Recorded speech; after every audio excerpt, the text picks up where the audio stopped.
Hello and thank you for joining us on this special edition of Inside Out. I am Yvonne Mokondani. On the program today, we're joined by the Zimbabwe Broadcasting Corporation CEO Adelaide Chikunguru to just tell us how the corporation has been faring ever since she joined it about 10 months ago. Adelaide, thank you for joining us. Thank you, Yvonne. Thanks for having me. It is a pleasure having you with us. Thank you. It has been 10 months, almost a year. How has it been for you being a female CEO of the national broadcaster? It's been so good so far. It's been good. New experiences, new challenges every day, but nothing that we haven't been able to solve. Okay. Is it something that you're expecting? Is it exciting? Absolutely daunting. Okay.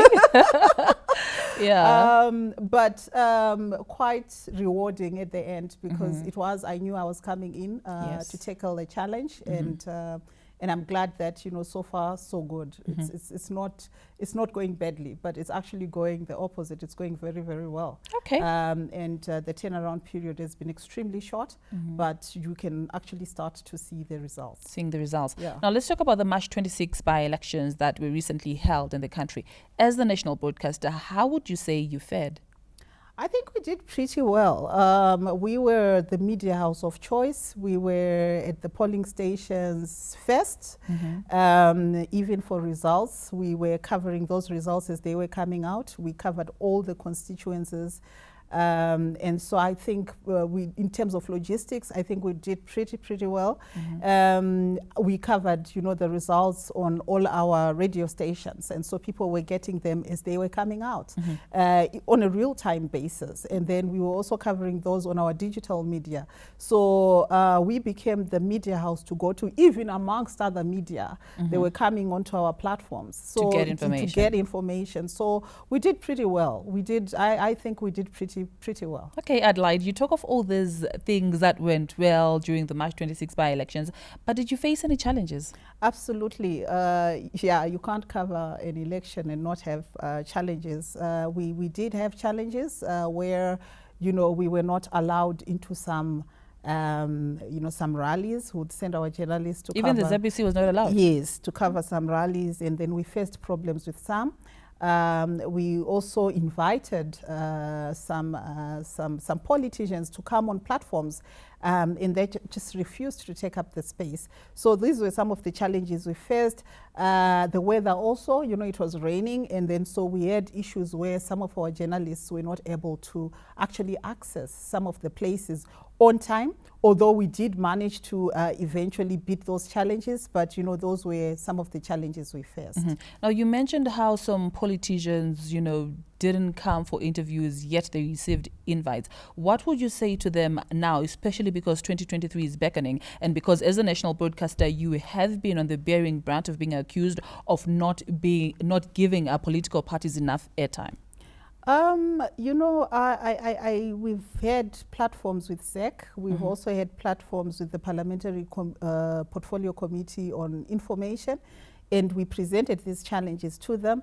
But I think it's to their advantage to take up these platforms, where we want everybody to come and say their side of the story, so that they don't go back and say ZBC refused to cover us, and yet it was actually the other way around, where we were calling people to come and just people refused to come.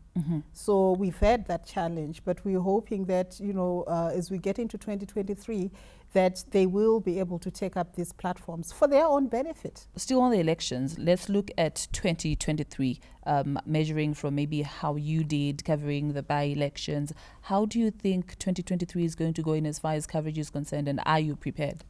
We are getting prepared, so we're getting our house in order. I think the major challenge for us logistically has been the vehicles, but as you know, we have put out a tender to purchase more vehicles, especially for our bureaus. So once the vehicles come, we'll be pretty ready. We've got everything else in terms of tools of trade, and the missing link was just the vehicles. So, and also you must know, that we covered the by-elections from our own funds. So we did not have any government funding to cover the by-elections. Okay, so let's look at you now as a national broadcaster. You know, the ZBC, is no secret that it has been underperforming for a number of years due to incapacitation issues. What are you going to do, or what are you doing as the current CEO to make sure that is resolved and to make sure that the ZBC is able to fulfill its constitutional mandate? Yeah, thank you, Yvonne. The first thing, we know that ZBC has not been doing very well as an enterprise. And for us, it was really to look at the revenues, because everything depends on money. So you can't come up with any strategies if you don't have the financial resources to back them up. And so for us, it's been revenues. And I must say we ended 2021 financial year recording some kind of surplus. So we did have a net income with regards to revenues, which was very good, because when I came in, we were struggling. And then the first quarter also, the performance has been very, very good, showing that the enterprise can actually be profitable coming to year end. So revenues has been the major issue for us. In terms of capacity, we've been retooling, and it's a very, very difficult phase to go through as an enterprise, as you know. So we are having to retool, we are having to buy in-studio equipment, we are buying out-studio equipment, we are capacitating the OB vans. We had issues of backup energy. We have since resolved the backup energy issues by buying new generators across the operations. So, you know, Highlands, Mbare, Gweru, Montrose. So we've been capacitating these places with backup energy. Over and above that, furniture, we've been also buying furniture for employees, tools of trade, the small tools, things like your laptops, phones, things that they really need to get their job done. But, on the bigger side, in terms of our CapEx, obviously the vehicles were a conversation, because coming in, the fleet had depleted. And so we have also been purchasing vehicles, and we thank God for the government grant that was awarded, where they've set aside some money for vehicles for ZBC, and so we are also buying operational vehicles, and we are also buying vehicles for senior managers, for them as well. So it's I think it's been it's like you're coming to start afresh, like you're coming and there's nothing there, and you're actually having to start afresh. And you're having to build. Yes, you're having to build, and so it's been but it's achievable. You see, it's been achievable. And it's interesting to know that you've mentioned vehicles, because among all the other stories that have been circulating on social media, we've had ZBC is buying 25 Navaras. What do they need those for? So why does the corporation need Nissan Navaras? The fleet is depleted, and apparently when we did our research, ZBC had been using Nissan vehicles before, and so it became a preferred choice, if you like, of vehicles to purchase.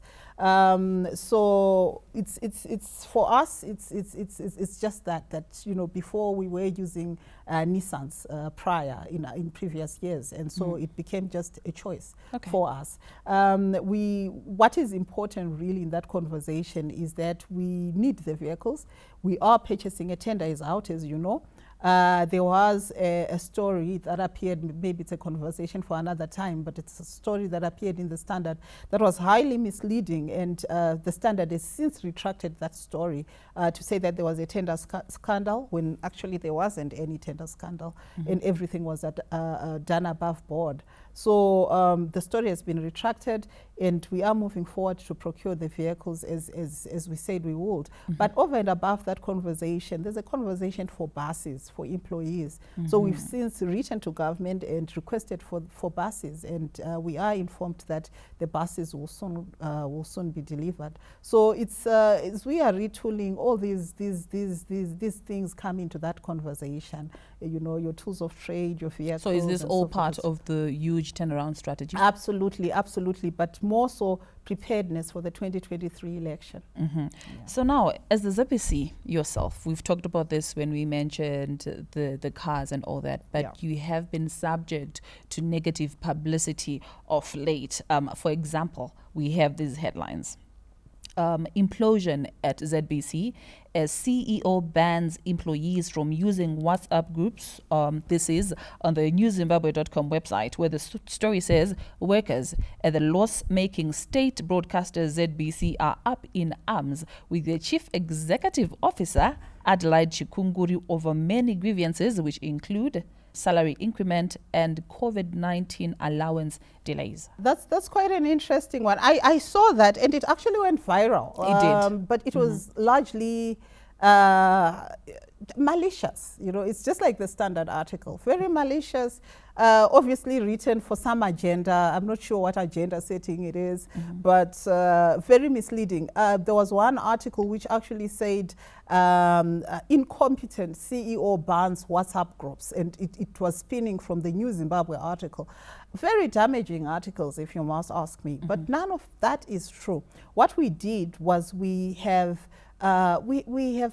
set aside, if you like, all these non-official communications platforms, and there are so many. You know, we've got the Facebook platforms, which are purported to be ZBC platforms, and they are not. Somebody just decides they're going to set up a Facebook platform, call it ZBC, and put whatever material there. Twitter, we've got Twitter accounts which are purported to be ZBC Twitter accounts, and they are not. WhatsApp groups. ZBC, for your own information, does not have an official WhatsApp group. But one may argue and say we are living in the digital era where, you know, we cannot dismiss one social media platform not to be official, because these are the means of communication being used by people these days. So I think maybe one way may want to know why shutting down the WhatsApp groups, yet it is the digital era. We didn't shut up ZBC WhatsApp groups. ZBC did not have WhatsApp groups.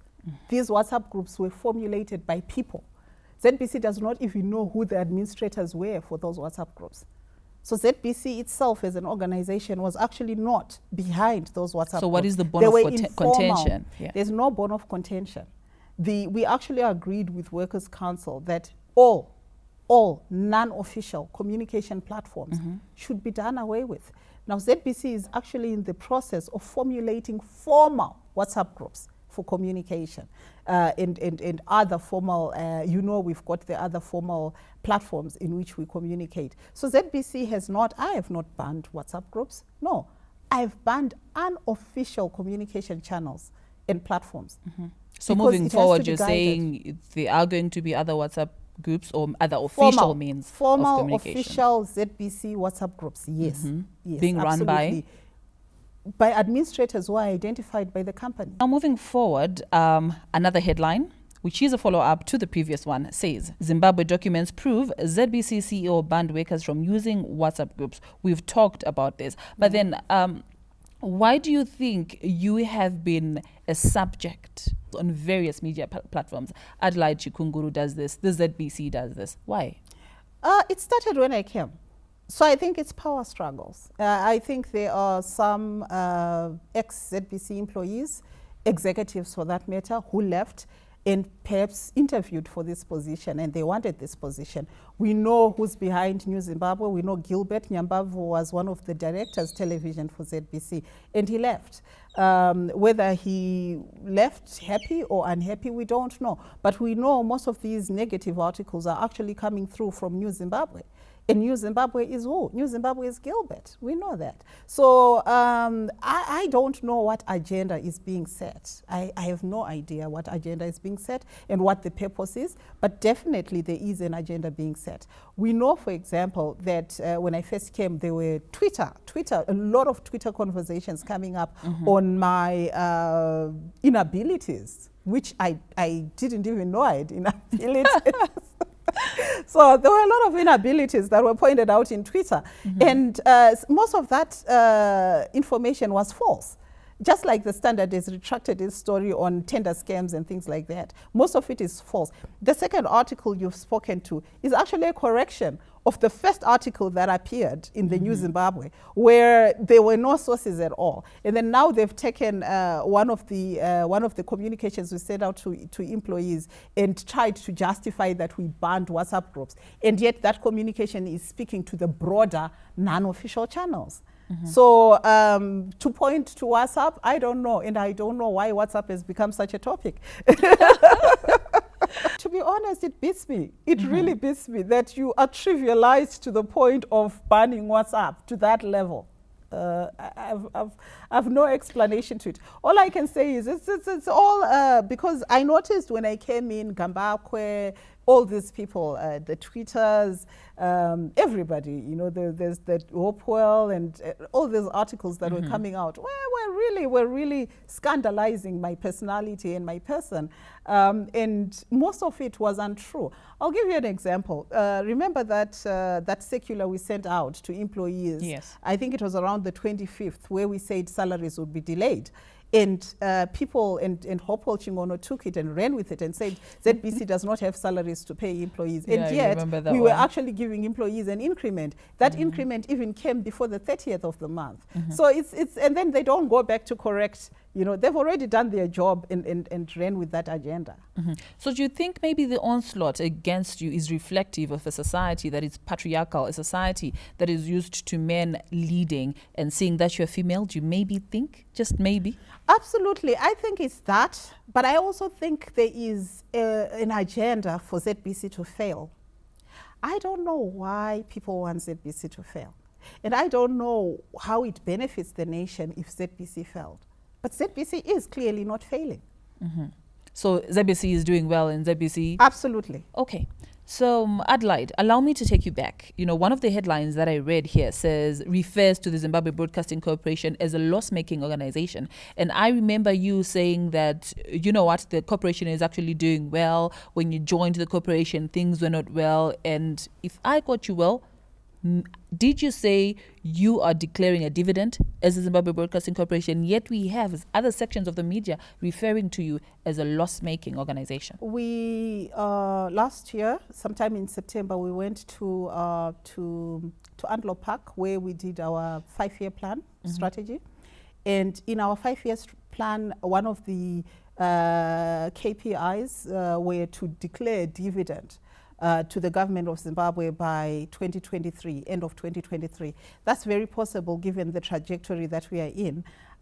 You may be interested to note that in 2021, we had a 223% increase in revenues. And now in the first quarter, we've experienced 700% increment in revenues, which is buoyed largely by licensing through the SI that we put in place, where our licensing fees are now pegged in US dollars. And so that has really buoyed our revenues in that regard. We also facing an increase in marketing revenues, mainly because we've done very well. Our radio stations are doing very well according to the ZAMS survey. So numbers don't lie. Our numbers are pretty good if you go to the ZAMS survey. And so obviously the corporations and all these marketing clients are falling on each other to come to ZBC platforms, because our numbers are showing an increase in audiences, which is very, very good, especially our radio stations. And so we are doing extremely well. So you're not a loss-making organization, no, we are not. You? No, we are not. Like I said, 2021, we declared a surplus. In this quarter, we've declared a surplus. So we are not really a loss-making entity. Actually, we are turning the corner, or have turned the corner, as it were. Yeah. Then another thing is, we often hear people saying, ZBC, bo, Iwoneki, you know. In terms of programming, do we have any new shows coming? We don't have shows. We have channels. Oh. we have all channels coming. So, you know, we are launching Jive. Jive TV is an entertainment channel. We are launching this at ZITF. It will first be on Azam platforms, and it will also be on terrestrial TV. So those people that have access to terrestrial television, wherever they are, will be able to access Jive television, entertainment, purely entertainment, Zimbabwean, African entertainment.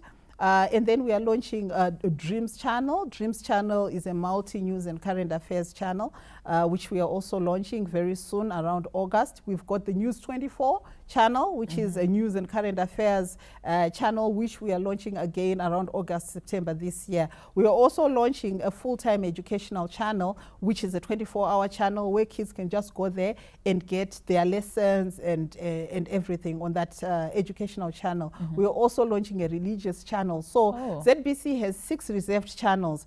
We intend to launch 5 new channels by end of year next year. And all of these, we've got about 2 which are already piloting and ready to launch. We'll also start piloting 2 others and then launch the final one by December next year. So we're launching whole new channels. We are changing the face of ZTV, as you know it. And so there'll be exciting programs on ZTV. We're currently acquiring new content for ZTV. And so before end of this year, we'll definitely have relaunched ZTV to give it a fresh look, give it good programming, so that we don't have all these programs, you know, bunched in this one channel. So ZTV will have a fresh new look, fresh new ambience, fresh new programming. We are bringing in reality shows, so your favorite social media, personalities will be coming on to ZTV as well. So all these channels you mentioned, I heard you talk about Azam TV. So all of them, are they going to be on Azam TV, or does one maybe need a set box? So we are pushing Azam. We are pushing DSTV, and then the ministry is also pushing to buy set-top boxes, and so we are going to go on multiple platforms. But those that have smart TVs at home will be able to watch these channels on terrestrial, so they may not need the set-top boxes. All right. Okay, Adelaide, I must thank you so much for having joined us on this special edition of Inside Out. But before you go, as ZBC CEO, what are your last words to the people of Zimbabwe who may be watching right now? To our audiences, and we have a lot of audiences. We do. 3 million plus in Zimbabwe, which is great. We, if we combine all our audiences, they are around 10 million. So we're doing pretty good as ZBC for both our television platforms and our radio platforms. We really thank our audiences. There will be no ZBC, there will be no ZTV, if there'll be no radio stations if we didn't have audiences. So we want to thank our audiences for being patient with us as we change, as we go through this trajectory. And we are promising our audiences that we've got nice, good, exciting shows coming their way. They should keep glued onto ZTV. Very soon there'll be fireworks happening there. We also would like to request, this is a request, all our audiences to pay their radio and television licenses. That's a non-negotiable. Non-negotiable one.